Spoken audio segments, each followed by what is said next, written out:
टिंकू और जादुई पेंसिल। बहुत समय पहले की बात है।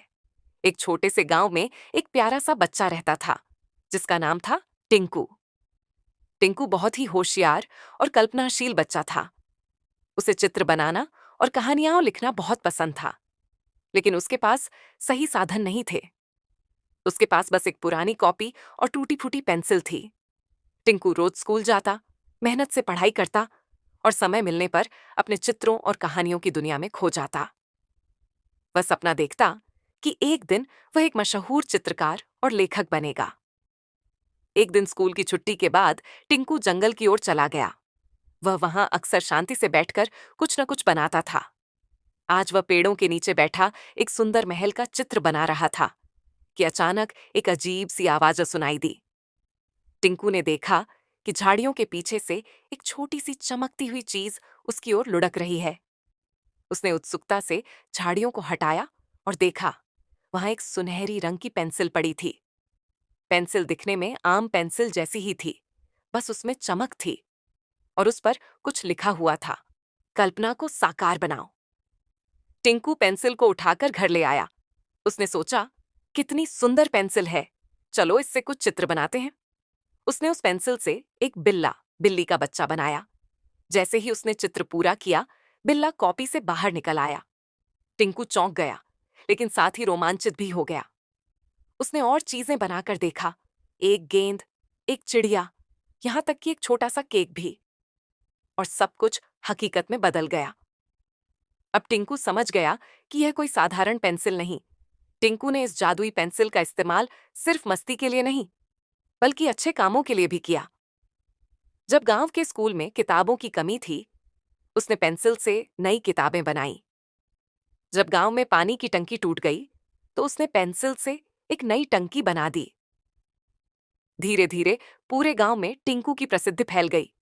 लोग उसे चमत्कारी बच्चा कहने लगे। लेकिन टिंकू ने कभी घमंड नहीं किया। वह सबकी मदद करता और हमेशा मुस्कुराता रहता। एक दिन गांव में एक लालची व्यापारी आया जिसका नाम था भोला राम। उसने टिंकू की जादुई पेंसिल के बारे में सुना और सोचा, अगर यह पेंसिल मेरे पास हो तो मैं सोने का महल और अनगिनत पैसे बना सकता हूं। वह टिंकू के पास आया और बोला, बेटा, मुझे यह पेंसिल थोड़ी देर के लिए दे दो, मैं इससे कुछ जरूरी चीजें बनाना चाहता हूं। टिंकू को समझ में आ गया कि यह आदमी सच्चा नहीं है। उसने मुस्कुराकर कहा, माफ कीजिए, यह पेंसिल मुझे जंगल में मिली थी और यह दूसरों की मदद के लिए है, लालच के लिए नहीं। भोला राम बहुत नाराज हुआ और रात में चोरी से टिंकू के घर में घुस गया। लेकिन जैसे ही उसने पेंसिल को हाथ लगाया, वह अचानक एक मेंढक में बदल गया। दरअसल उस पेंसिल पर एक जादू था। वह सिर्फ नेक दिल और सच्चे इरादों वाले बच्चों के लिए ही काम करती थी। लालच करने वाले को वह सजा देती थी।